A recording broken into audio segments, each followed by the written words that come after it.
বন্ধুরা, আজ সে খুব সৌভাগ্যশালী হবে যে 2 মিনিট বার করে একবার শুনবেন মকর সংক্রান্তির মাহাত্ম্য কথা। হ্যাঁ বন্ধুরা, এই মকর সংক্রান্তির মাহাত্ম্য কথা শ্রবণ করার ফলে আপনার জীবনে শুভ শক্তি প্রবেশ করবে, আপনার স্বামী সন্তানের মঙ্গল হবে এবং মা লক্ষ্মীর কৃপায় আপনারা সারা জীবন রাজার হালে থাকবেন। বন্ধুরা, যদি আপনারা প্রচুর অর্থের মালিক হতে চান এবং যদি চান আপনার গৃহস্থে দেবদেবীর আগমন ঘটুক, ভগবান বিষ্ণু এবং দেবী লক্ষ্মী আপনার ওপরে কৃপা বর্ষণ করুক, তাহলে আজ অতি অবশ্যই আপনারা 2 মিনিট সময় বার করে অন্ততপক্ষে একবার শ্রবণ করুন এই মকর সংক্রান্তি বা মাহাত্ম্য কথা। দেখুন বন্ধুরা, শাস্ত্রমতে এই মকর সংক্রান্তি তিথি বিশেষ ভূমিকা পালন করে থাকে। যদি আপনারা আজ আমিষ খাবার খেয়ে থাকেন বা আপনি যদি শাস্ত্র বিরুদ্ধ কাজ করেন, তাহলে আপনার জীবনে তথা আপনার পরিবারে নেগেটিভ এনার্জি বৃদ্ধি পাবে। শুধু তাই নয় বন্ধুরা, আজকের মতো এই পবিত্রতম দিনে শাস্ত্র বিরুদ্ধে কাজ করলে আপনাদের জীবন ছারখার হয়ে যাবে। তাই আজ আমি আমার এই ভিডিওটির মাধ্যমে আপনাদেরকে জানিয়ে দেব এই মকর সংক্রান্তির মাহাত্ম্য কথা। তবে এই মকর সংক্রান্তির ব্রত মাহাত্ম্য কথা শ্রবণ করতে করতে আপনি মনে মনে যা চাইবেন আপনি তাই পাবেন।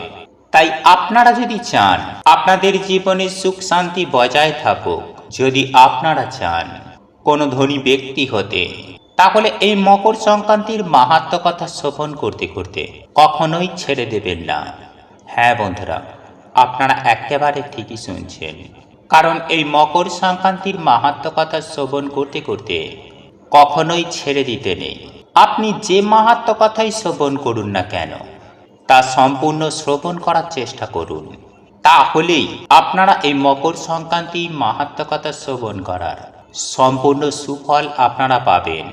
চলুন এইবার মূল আলোচনায় প্রবেশ করা যাক।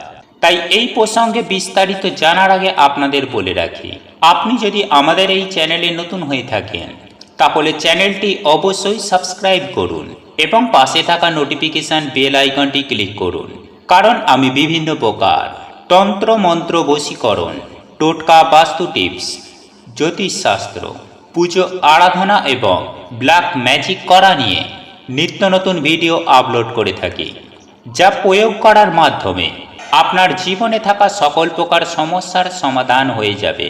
তবে মূল আলোচনায় প্রবেশ করার আগে আপনারা যদি মাতা লক্ষ্মীর আশীর্বাদ ও কৃপা পেতে চান, তাহলে জয় মা লক্ষ্মীর জয়, মা তোমাকে আমার ঘরে স্বাগত লিখে কমেন্ট অবশ্যই করবেন, কারণ মকর সংক্রান্তির দিন মাকে গৃহে আহ্বান করলে মা সেই গৃহে অবশ্যই যান।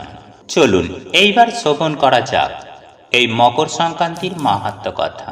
বন্ধুরা, এক দেশে এক গরিব বামুন ও বামুনি তার 5 ছেলে মেয়েকে নিয়ে বাস করত। হঠাৎ ব্রাহ্মণ মারা যাওয়ায় বামুনি খুব অসহায় হয়ে পড়ে। তাদের বাচ্চাগুলোর মধ্যে মেয়ে ছিল সবচেয়ে বড়। তাদের কোনোদিন আহার জোটে তো কোনোদিন আহার জোটে না, কিন্তু তাদের মামাদের অবস্থা ভালো ছিল। একদিন মেয়েটি তার মাকে বলে, মা তুমি মামার বাড়ি যাও না, মামা যদি আমাদের সাহায্য করে। বামুনি অনেক ভেবে চিনতে বাচ্চাদের মুখের দিকে তাকিয়ে তার বাপের বাড়ি গেল, কিন্তু গিয়ে দেখে ভাই বাড়িতে নেই। অনেক দিন পর ননদকে দেখে বামুনির ভাজ বললেন, এতদিন পরে হঠাৎ কি মনে করে সে এলো? বামুনি তার দুঃখের কথা তখন সব বলল। সব শুনে তার ভাজ তাকে বলল, তো তোমার ভাই তো এখন বাড়িতে নেই, তাই তুমি বরং রোজ এসে চাল ঝেড়ে দেবে, আর খুদ কুঁড়ো যা বাঁচবে তাই তুমি নিয়ে যাবে। বামুনির এই বিপদের দিনে বামুনি তার ভাজের এই প্রস্তাবে রাজি হলো। খুদ সেদ্ধ করে অন্ততপক্ষে বাচ্চাদের সে আধ পেটা খেতে দিতে পারবে, এই ভেবে সে তার ভাজে রোজ চাল ঝেড়ে দিয়ে যায়, আর খুদ কুঁড়ো যা বাঁচে তা বাড়ি নিয়ে যায়। একদিন বামুনির মেয়ে তার মাকে বলে, মা ভাইয়েরা রোজ রোজ খুদ সেদ্ধ খেতে পারে না, তুমি বরং মামির কাছ থেকে একটু তরকারি নিয়ে আসবে। বামুনি তার ভাজের কাছে সে কথা জানালে। ভাজ বলে, তরকারি হবে না, তারপর বামুনি তার লাউ গাছের দুটো পাতা চায়, তা দিয়ে তরকারি রাঁধবে বলে। তা শুনে ভাজ বলে, তোমার ভাই তো লাউ গাছের পাতা সব গুনে রেখে গেছে গো, ওটা দেওয়া যাবে না। এই শুনে বামুনি আর কিছু বলে না। এই ভেবেই কয়েকটা দিন কেটে যায়। বামুনির ভাজ বামুনিকে একদিন মাথার উকুন বেছে দিতে বলে এবং বামুনিকে বলেন যে সে যদি উকুন বেছে দেয় তাহলে গোটা কতেক তাকে লাউ পাতা দেবে। তা শুনে বামুনি বলে, এই মা, আজ তো লক্ষ্মীবার, আজকে তো উকুন বাঁচতে নেই, আর অনেক বেলাও হয়েছে, ছেলে মেয়েরা হয়তো খিদেতে ছটপট করছে, আমি বরং কাল উকুন বেছে দেব। তা শুনে তার ভাজ অত্যন্ত রেগে গেল।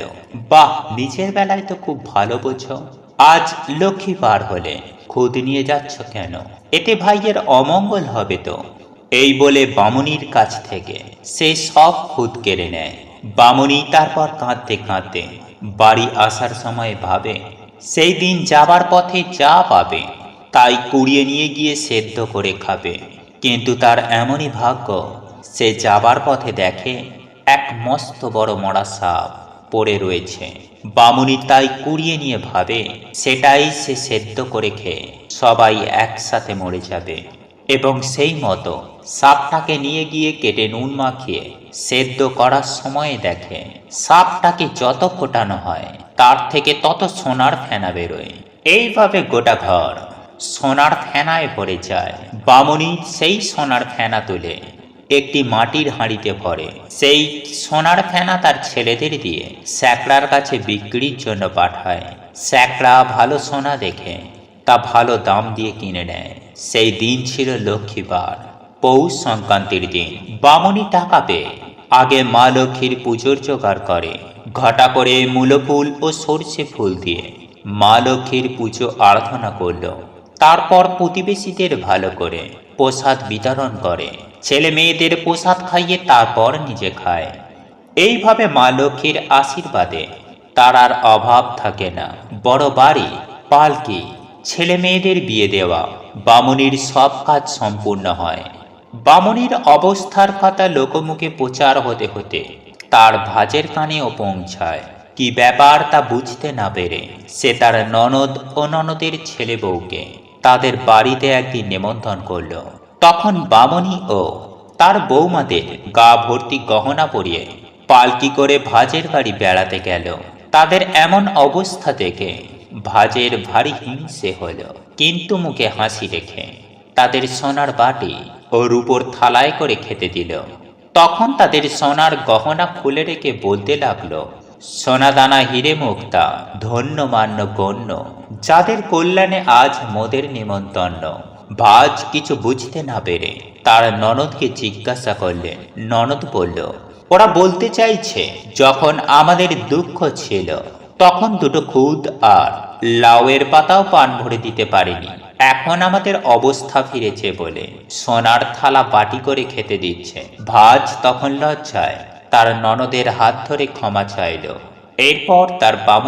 এরপর বামুনি তার ছেলে বৌমাদের নিয়ে বাড়ি ফিরে এলো। অনেক দিন সুখে সংসার করে তার বৌমাদের লক্ষ্মী পুজোর সব নিয়ম শিখিয়ে অবশেষে বামুনি স্বর্গলোকে পাড়ি দিল। এইভাবে আস্তে আস্তে মূলো ফুল ও সর্ষে ফুল দিয়ে পৌষ মাসের সংক্রান্তির দিন মা লক্ষ্মীর প্রচলন শুরু হলো। মা লক্ষ্মীর পূজা দিকে দিকে ছড়িয়ে পড়ল। বন্ধুরা, আপনাদের এই ভিডিওটি যদি পছন্দ হয়ে থাকে তাহলে ভিডিওটি লাইক করুন, কমেন্ট করুন এবং বন্ধুদের সাথে শেয়ার অবশ্যই করুন। মনে রাখবেন, আপনার একটি শেয়ার অনেক মানুষকে উপকৃত করতে পারে। এবং আপনি যদি নতুন হয়ে থাকেন তাহলে চ্যানেলটি অবশ্যই সাবস্ক্রাইব করবেন এবং পাশে থাকা নোটিফিকেশন বেল আইকনটি ক্লিক করবেন এইরূপ নিত্য নতুন ভিডিও সবার আগে দেখার জন্য। ঈশ্বর আপনার মঙ্গল করুক। আপনি সুস্থ থাকুন, ভালো থাকুন।